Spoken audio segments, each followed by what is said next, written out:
Hello students, elite institute के YouTube channel में एक बार आपका फिर से हार्दिक अभिनंदन है। हम बात कर रहे थे यहाँ पे पुष्पी पादपों में लैंगिक जनन, और पुष्पी पादपों में लैंगिक जनन में हमने कुछ बातें हमने पढ़ ली थी।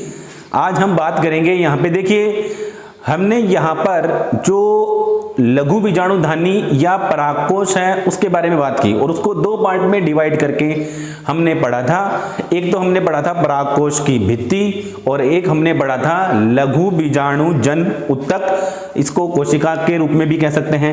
देखिए हमने क्या कहा था, इसके बारे में बात करेंगे, लेकिन उससे पहले मैं बता देता हूं कि हमने क्या बातें की थी। हमने कहा था कि परागकोश जो होता है, परागकोश, इसको दो पार्ट में डिवाइड करके पढ़ा था हमने।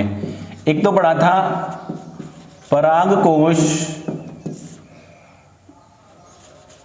की भित्ति या परागकोश भित्ति, और दूसरा पार्ट हमने क्या पढ़ा था, लघु बीजाणु जन उत्तक। तो आज हम स्टार्ट करेंगे यहाँ पे लघु बीजाणु जन उत्तक के बारे में बात करेंगे। उससे रिलेटेड तो परागकोश की भित्ति और लघु बीजाणु जन उत्तक है, उससे रिलेटेड हम बात करेंगे। तो लघु बीजाणु जन कोशिकाएं और लघु बीजाणु जन, या फिर हम ये कह सकते हैं, देखो हमारा पॉइंट है लघु बीजाणु जन कोशिका, और इसको ही दूसरा क्या नाम दिया गया है, लघु बीजाणु जन उत्तक। तो इससे रिलेटेड हम बात करेंगे तो क्या होता है, और फिर उससे रिलेटेड बहुत सारी बातें करेंगे हम। तो बताते हैं आपको।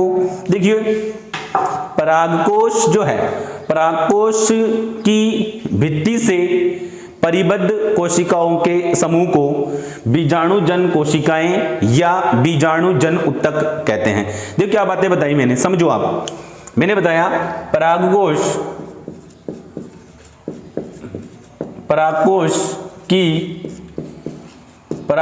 की भित्ति से परिबद्ध कोशिकाओं के समूह को क्या कहेंगे, बीजाणु जन कोशिका या बीजाणु जन उत्तक, बीजाणु जन उत्तक। और इस उत्तक में जो कोशिकाएं होंगी उनको क्या कहेंगे अपन, बीजाणु जन कोशिका, बीजाणु जन उत्तक कहते हैं। अब देखिए मैंने क्या बताया कि इस बीजाणु जन कोशिका, जो बीजाणु जन उत्तक है, इसकी जो कोशिकाएं होंगी, कोशिका वो क्या कहलाएंगी, बीजाणु जन कोशिकाएं। कोशिका जो होंगी वो क्या कहलाएंगी, बीजाणु जन कोशिका। अब देखिए ये जो बीजाणु जन कोशिकाएं हैं ये क्या कहलाती, ये बाद में क्या बनाएगी, पराग मात्र कोशिका, पराग मात्र कोशिका बनाती हैं। और पराग मात्र कोशिका से या पराग मात्र कोशिका से फिर क्या बनेगा, पराग मात्र कोशिका या लघु बीजाणु मात्र कोशिका से क्या बनेगा, लघु बीजाणु बनेगा। देखिए एक बात वापस से समझो, जैसे मैंने आपको एक स्ट्रक्चर बताई थी ऐसे करके, तो इसके बारे में हम बात करें तो यहां से लेकर यहां तक, ये तो क्या हो गई, परागकोश की भित्ति, और इसके अंदर जो कोशिकाएं पाई जा रही है, कोशिकाओं का जो समूह पाया जा रहा है, उसको क्या कहेंगे अपन, बीजाणु जन उत्तक। और इसमें जो कोशिकाएं हैं वो क्या कहलाएंगी, बीजाणु जन कोशिकाएं। बीजाणु जन कोशिकाएं फिर क्या, बीजाणु जन कोशिकाओं से क्या बनेगी, पराग मात्र कोशिका, और फिर पराग मात्र कोशिका क्या बनाती हैं, लघु बीजाणु बनाती हैं। देखिए आप एक बार वापस से रिवाइज करो, क्योंकि हमने यहां पर क्या पढ़ा है, पुष्पी पादपों में लैंगिक जनन के बारे में अध्ययन कर रहे हैं। तो सबसे पहले नर जनन भाग के बारे में, यानी वहां से स्टार्ट करिए, यानी पुंकेसर के अंदर पुंकेसर से फिर हमने पढ़ा परागकोश, परागकोश के अंदर क्या बनेगा, परागकोश के अंदर ये लघु बीजाणुधानी, और लघु बीजाणुधानी से हम किस पर आए, लघु बीजाणु। अब लघु बीजाणु बनेगा तो लघु बीजाणु बनेगा तो उसके लिए अपने पास नया पॉइंट स्टार्ट करेंगे, लघु बीजाणु जनन। ठीक है, तो हमारे पास जो पॉइंट है, नया पॉइंट है, वो क्या है हमारे पास, लघु बीजाणु जनन। लघु बीजाणु जनन। तो ये लघु बीजाणु जनन क्या होता है उसके बारे में बात करेंगे। देखिए लघु बीजाणु जनन क्या होता है कि ये समझो कि हमारे पास एक पराग मात्र कोशिका है और क्या होती है, डिप्लॉइड है। अब लघु बीजाणु जनन है और लघु बीजाणु जनन से ध्यान रखना, देखो एक युग्मक का निर्माण होगा और युग्मक क्या होता है, अगुणित। प्लांट क्या क्या है, द्विगुणित। तो सीधी सी बात, कौन सा विभाजन होगा, अर्धसूत्री विभाजन। तो समझ में आना चाहिए। देखिए आपको बताते हैं कि लघु बीजाणु जनन क्या होता है उसके बारे में बात करें तो ये हमारे पास समझो कि एक हमारे पास क्या है, पराग मात्र कोशिका है। पराग मात्र कोशिका है। देखिए डेफिनेशन क्या होती है पहले वो बता देते हैं। पराग मात्र कोशिका या लघु बीजाणु मात्र कोशिका के अर्धसूत्री विभाजन के द्वारा लघु बीजाणु के निर्माण की प्रक्रिया को क्या कहते हैं, लघु बीजाणु जनन कहते हैं। अब देखिए अर्धसूत्री विभाजन क्यों हुआ, क्योंकि हम लैंगिक जनन पढ़ रहे हैं पहली बात तो, और लैंगिक जनन में युग्मक निर्माण के लिए कौन सा विभाजन होता है, अर्धसूत्री विभाजन। क्योंकि लघु बीजाणु परागकण और परागकण के अंदर क्या होता है, नर युग्मक। ठीक है, तो बात हमारे पास डेफिनेशन क्या हो गई कि पराग मात्र कोशिका के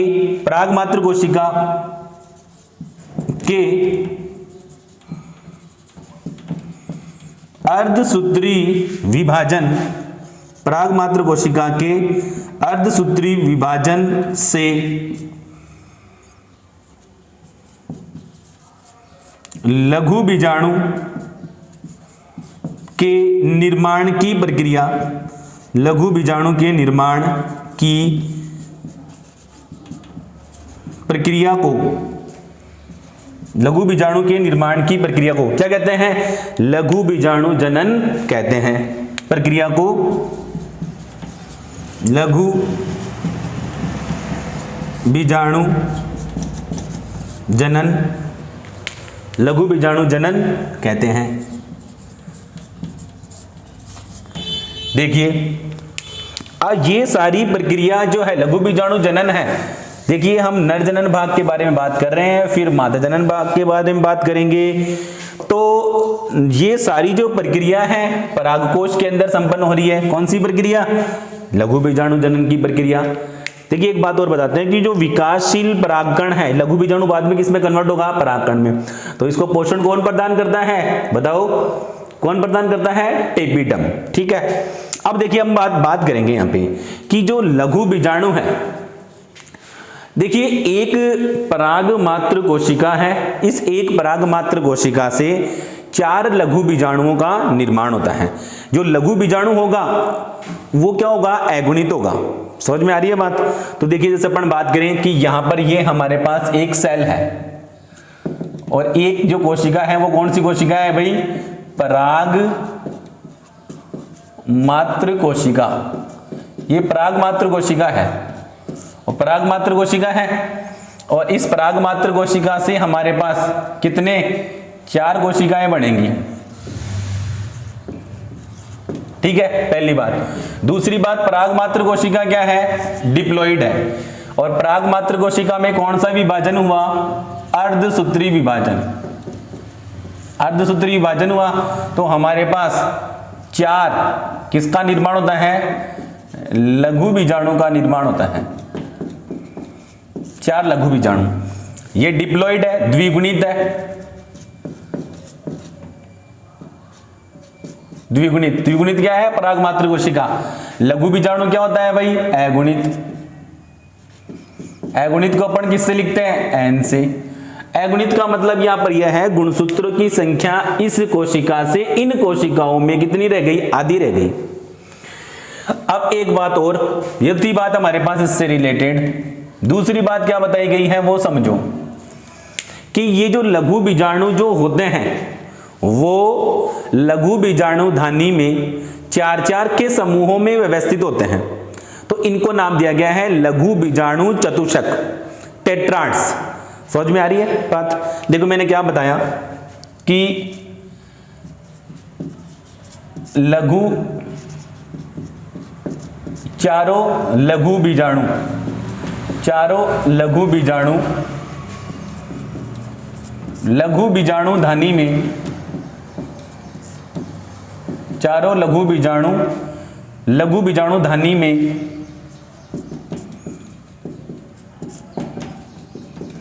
चार चार के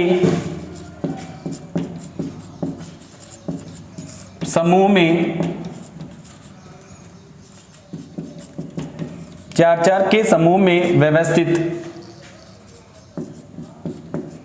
होते हैं, जिन्हें व्यवस्थित होते हैं, जिन्हें, जिन्हें क्या कहेंगे हम? जिन्हें लघु बीजाणु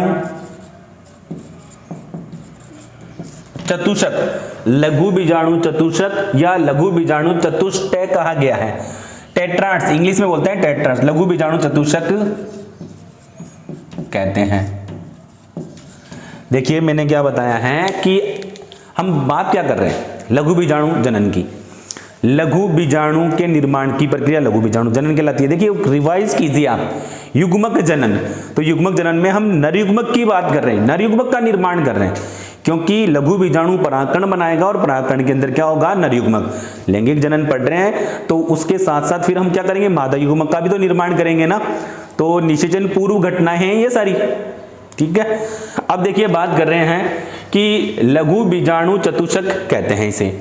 अब लघु बीजाणु चतुष्क के बारे में इंपॉर्टेंट बात बताता हूं। देखिए ये चार चार के समूह में किस प्रकार व्यवस्थित होते हैं तो बताते हैं आपको। देखिए ये इस तरीके से, जैसे हम बात करें कि जो द्विबीजपत्री प्लांट होते हैं उनके अंदर लघु बीजाणु जो होते हैं वो इस प्रकार व्यवस्थित होते हैं, ठीक है। यानी एक तरीके से चतुष्फलकीय।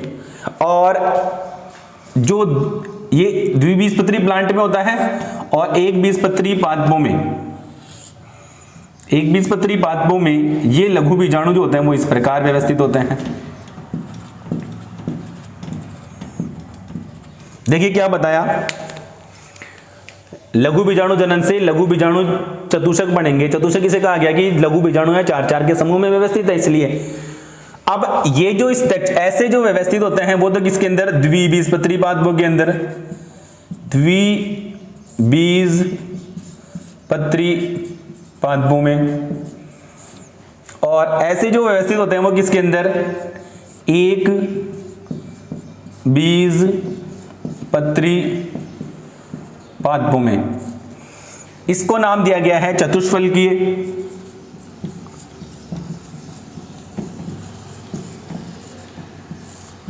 यानी द्विबीजपत्री पादपों में लघु बीजाणु चतुष्क कैसे व्यवस्थित होते हैं? चतुष्फलकीय। और एक बीजपत्री पादपों में लघु बीजाणु जो होते हैं वो कैसे? समद्विपार्श्वीय।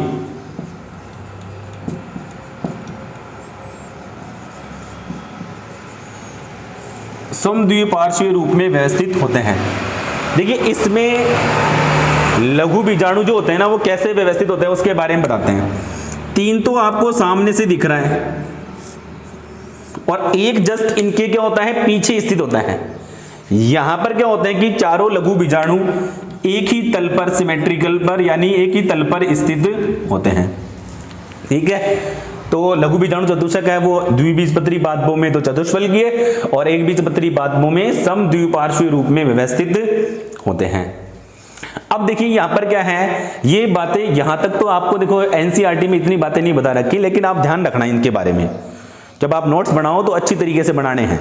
नेक्स्ट हम बात करते हैं यहां पे कि यहां से आगे क्या बात करेंगे कि दो बातें, फैक्ट बता रखा है, दो बातें हैं।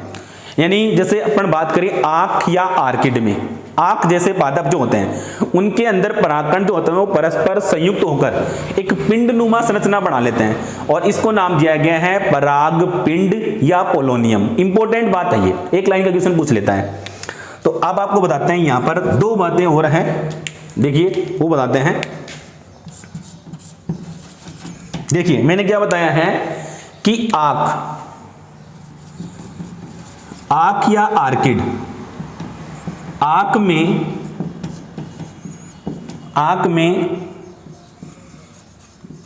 परागकण। देखिए परागकण किसे कहेंगे, इसी को कहा गया है लघु बीजाणु को।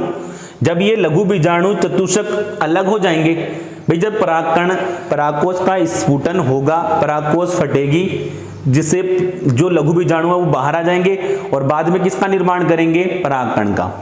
तो आंख में परागकण, देखिए इससे पहले चलो एक बात बताते हैं, सुनो, चलो पहले इसके बारे में बता देते हैं कि आंख में परागकण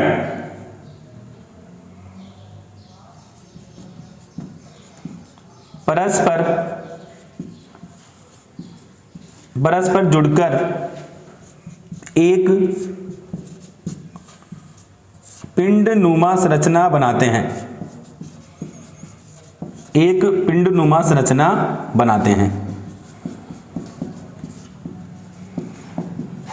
जिसे क्या नाम दिया गया है, जिसे परागपिंड या पोलोनियम, जिसे परागपिंड या क्या नाम दिया है, पोलोनियम,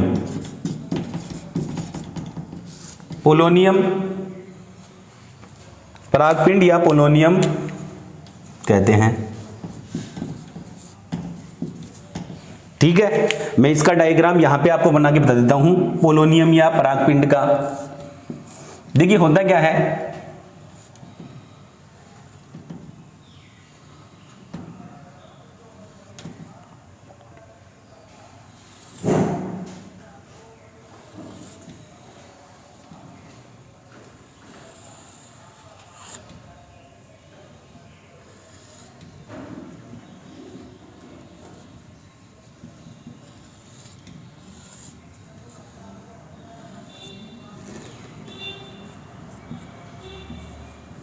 देखिए ये हमारे पास जो स्ट्रक्चर मैंने बनाई है वो किसकी बनाई है, पोलोनियम या परागपिंड।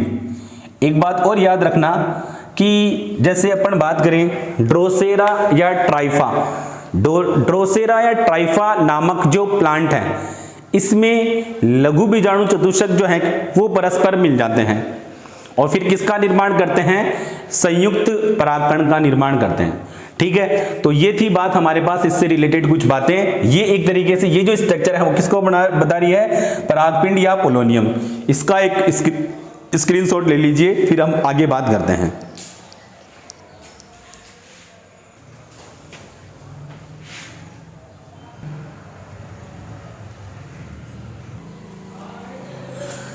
देखिए आपको मैंने एक फैक्ट बताया है अभी जस्ट, यानी परागपिंड या पोलोनियम। इसके बाद में एक बात और बताते हैं कि कुछ पादप ऐसे हैं जिनके अंदर परागकण यानी लघु बीजाणु चतुष्क है वो परस्पर जुड़कर क्या एक विशेष रचना बनाएंगे और इसको कहेंगे अपन संयुक्त परागकण। ध्यान रखना, इंपॉर्टेंट बात है, दो फैक्ट हैं, तो इसके अपन बात करें। यहाँ पे एक इंपॉर्टेंट फैक्ट है जो अपन बात कर रहे हैं, ठीक है, और उसको बोल रहे हैं हम क्या, संयुक्त परागकण। तो संयुक्त परागकण के बारे में बताएंगे आपको।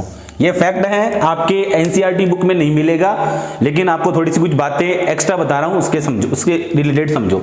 संयुक्त परागकण किसे कहा गया है, देखो मैंने क्या कहा, लघु बीजाणु जनन की प्रक्रिया हुई और लघु बीजाणु जनन की प्रक्रिया से क्या बनेंगे, लघु बीजाणु, जो कैसे व्यवस्थित होंगे, 4-4 के समूह में, जिसको क्या कहेंगे अपन, लघु बीजाणु चतुष्क। तो कुछ पादप ऐसे हैं जिनमें, कुछ पादप जैसे ड्रोसेरा और टाइफा, ठीक है, ड्रोसेरा और टाइफा जैसे पादप में लघु बीजाणु चतुष्क हैं, वो संयुक्त होकर एक विशेष रचना बनाएंगे और उनको क्या कहेंगे अपन, संयुक्त परागकण। देखिए क्या बताया है, ड्रोसेरा तथा टाइफा में लघु बीजाणु चतुष्क परस्पर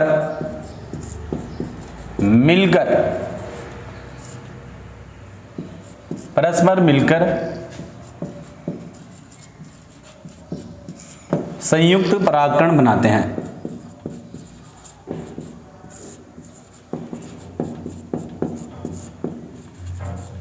ठीक है, तो पूछ लेता है कई बार कि संयुक्त परागकण का उदाहरण ड्रोसेरा और टाइफा जैसे प्लांट। अब देखिए कि परागकोश के अंदर परागकण बन गए, यानी लघु बीजाणु बन गए, और लघु बीजाणु से फिर परागकण बनेगा। परागकण के अंदर क्या है? नरयुग्मक। इंपॉर्टेंट बात यह है कि ये जो संरचनाएं हैं वो परागकोश के अंदर हैं, तो नरयुग्मक को बाहर आना जरूरी है ना, तो फिर क्या होगा? परागकोश का स्फुटन, परागकोश का स्फुटन होगा। तो परागकोश के स्फुटन में मैंने बताया था आपको कि परागकोश के स्फुटन में कौन सहायता करता है? मैंने बताया था अंतस्थिसियम, जो परागकोश की भित्ति है उसकी कौन सी कोशिकाएं, यानी उसकी कौन सी परत? अंतस्थिसियम, जो एक विशेष प्रकार की कोशिकाओं से बनी हुई होती हैं, स्टोमियम सेल्स। देखिए, तो परागकोश के स्फुटन, परागकोश के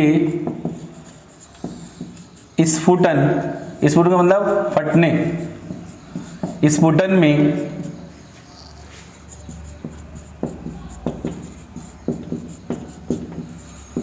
अंतस्थिसियम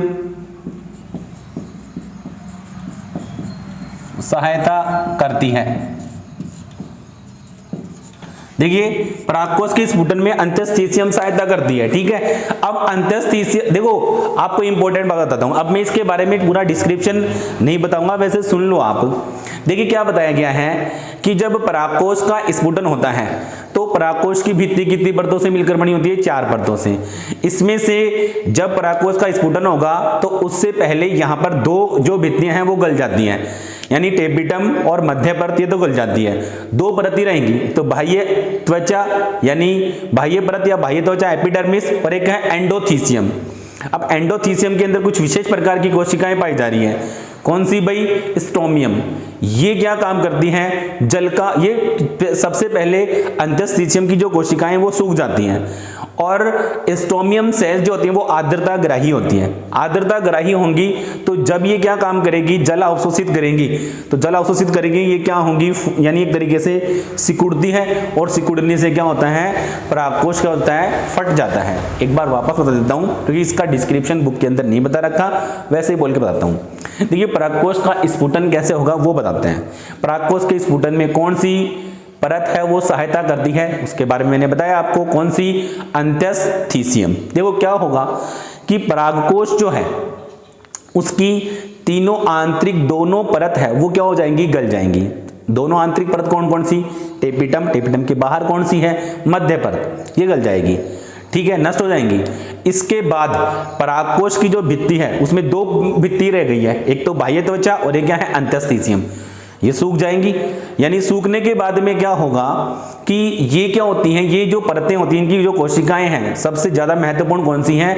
अंतस्थिसियम। और इनकी कोशिकाएं कौन सी है? Stomium cell. जल अवशोषित कर लेती है। जल अवशोषित करेंगी तो ये कोशिकाएं क्या होती है? सिकुड़ती हैं, और सिकुड़ने से परागकोश क्या होता है? स्फुटित हो जाता है। ठीक है, तो यह हमें ध्यान रखना है। इसके बाद में हम बात करेंगे कि परागकोश जब स्फुटित होगा, जब परागकोश का स्फुटन होगा, परागकोश का जब स्फुटन होगा तो जो लघु बीजाणु हैं वो क्या है? परागकण के रूप में बाहर निकलेंगे। इससे पहले एक बात बताते हैं, ध्यान रखना कि जो लघु बीजाणु चतुष्क है, लघु बीजाणु चतुष्क में लघु बीजाणु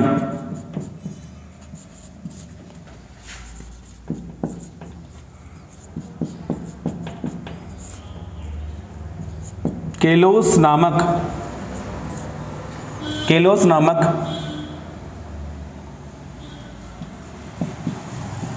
पदार्थ से जुड़े होते हैं। देखिए वापस बताता हूं, जैसे अपन बात करें यहां पर ये हम द्विबीजपत्री पादपों की बात करें लघु बीजाणु चतुष्क में, तो यहां पर जैसे ये जुड़ा हुआ है, ऐसे ये जुड़ा हुआ है, तो ये किससे जुड़े हुए हैं? केलोस नामक पदार्थ से जुड़े हुए हैं। अब ये टेपिटम क्या होती है? टेपिटम एक एंजाइम स्रावित करती है केलेस, जो इस पदार्थ को गला देती है, जिससे लघु बीजाणु चतुष्क से लघु बीजाणु क्या हो जाते हैं? अलग हो जाते हैं। अब टेपिटम जो है, टेपिटम एक एंजाइम स्रावित करती है, एक एंजाइम स्रावित करती है। टेपिटम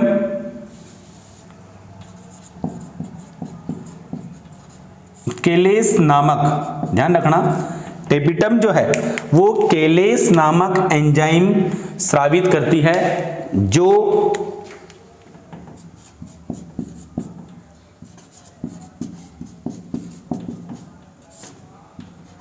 केलोस को गला देता है तथा लघु बीजाणु क्या होते हैं? मुक्त हो जाते हैं। लघु बीजाणु क्या हो जाएंगे भाई? मुक्त।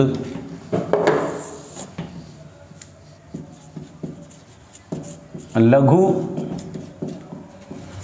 बीजाणु मुक्त हो जाते हैं। ठीक है। अब देखिए हम बात करेंगे यहां पे लघु बीजाणु और परागकण के बारे में, लघु बीजाणु और परागकण की संरचना। तो परागकण के बारे में बात करेंगे हम। नेक्स्ट पॉइंट हमारे पास आएगा यहां पे परागकण।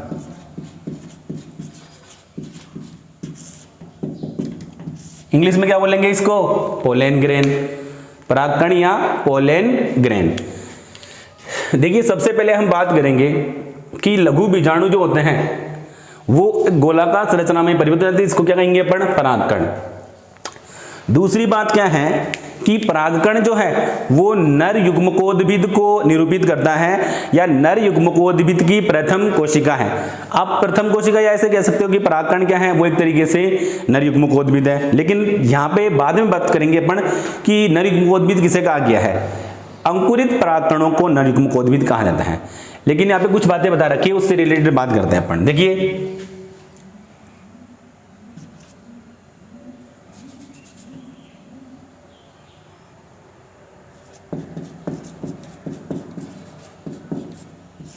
गोलाकार लघु बीजाणु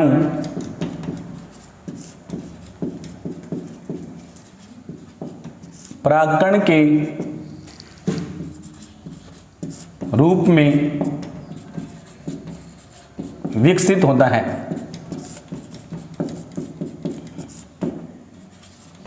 ठीक है। परागकण एक अगुणित एक केंद्र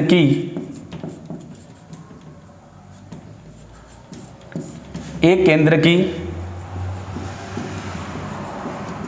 संरचना है, जो नर युग्मकोद्भिद की प्रथम कोशिका होती है। नर युग्मकोद्भिद की प्रथम कोशिका होती है। देखिए अब हम बात करेंगे यहाँ पे परागकण से रिलेटेड। तो परागकण एक गोलाकार संरचना है, जैसे ये अपन बात करें, ये एक स्ट्रक्चर बना दी मैंने।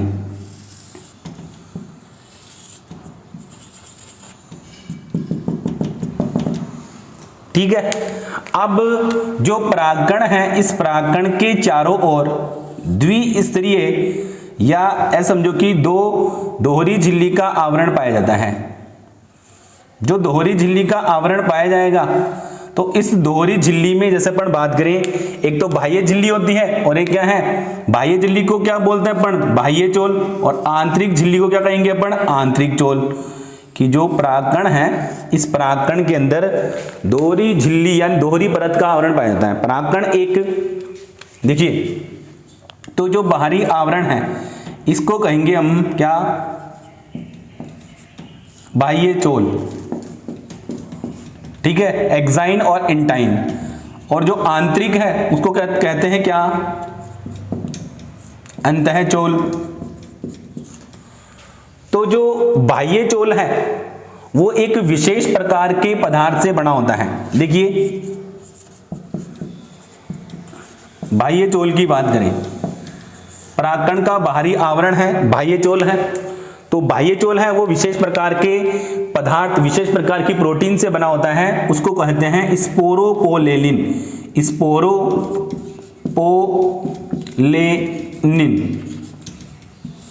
परागकोश जो है, परागकण जो है, परागकण की सबसे बाहरी भित्ति, दो भित्ति है, बाहरी और आंतरिक।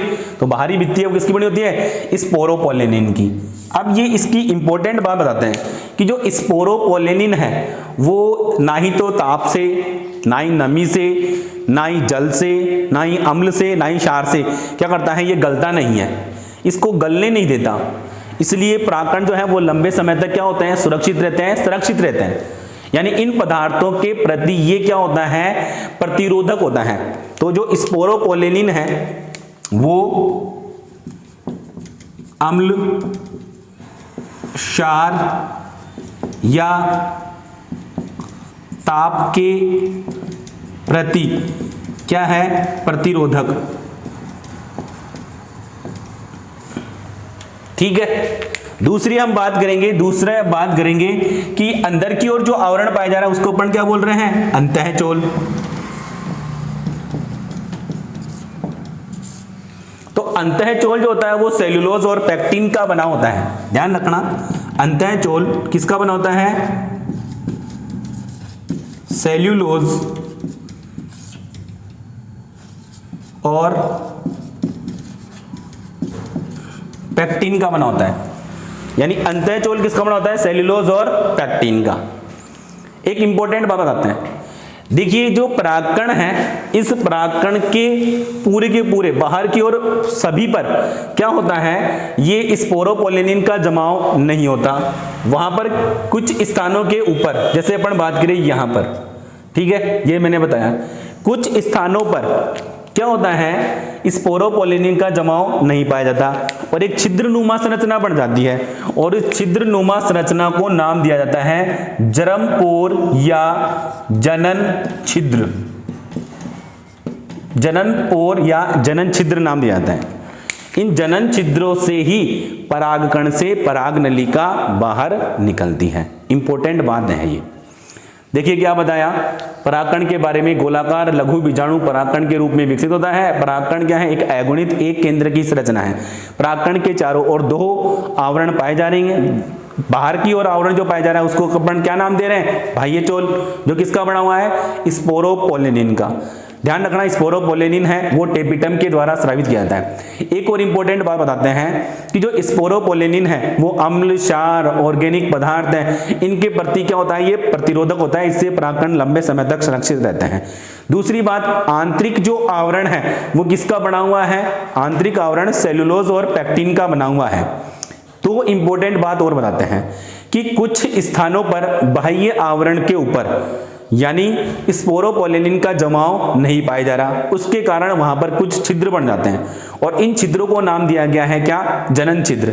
और इन जनन छिद्रों से ही पराग नलिका क्या होगी, विकसित होगी। एक इंपॉर्टेंट बात बताता हूं, देखिए जैसे हमने बात यहां पे की है कि कौन सी प्रक्रिया संपन्न होगी, लैंगिक जनन की पुष्पी पादपों में लैंगिक जनन के बारे में बात कर रहे हैं। तो ये जो स्ट्रक्चर मैंने बताई थी ये इस तरीके से की है। ये जो परागकण है वो यहां पर आकर गिरेगा।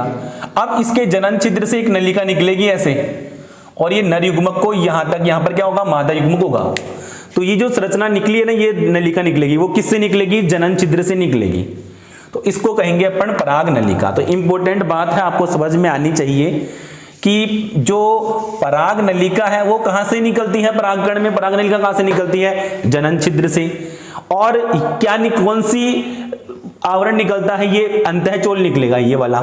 ठीक है। दूसरी बात, एक इंपॉर्टेंट बात और बता देता हूं कि एक बीजपत्री जो पादप है, ध्यान रखना, यहां पर बता देते हैं कि जो एक बीजपत्री पादप है, एक बीजपत्री पादप, एक बीजपत्री पादप जो है, एक बीजपत्री पादप है, इसमें जनन छिद्र या जनन पोर जो होता है वो कितना होता है, एक जनन छिद्र। और द्विबीजपत्री पादप जो होते हैं, द्विबीजपत्री पादप, ये द्विबीजपत्री पादप जो होते हैं इनमें जनन छिद्र कितने होते हैं? 3 होते हैं। तो ये तो थी बात हमारे पास इससे रिलेटेड परागकण के बारे में, और यानी परागकण का विकास अपन ने पढ़ लिया है, परागकण का निर्माण कैसे हुआ है उसके बारे में, नर युग्मक उद्भिद के बारे में अपन नेक्स्ट स्टार्ट करेंगे। और इससे रिलेटेड तो ये आप एक बार ऐसे समझो कि लैंगिक जनन में हमने नर युग्मक तक पहुंच गए हैं। तो ये था हमारे पास स्टूडेंट्स, ये आज का टॉपिक था उससे रिलेटेड। हमारे वीडियो को आप इसी तरीके से देखते रहिए और इसी तरीके से हमारे साथ बने रहिए। हम आपको अच्छे से अच्छे नोट्स हैं वो प्रोवाइड करवाएंगे और खूब मेहनत कीजिए, अच्छी तरीके से नोट्स बनाइए अच्छे, ठीक है। Thank you students.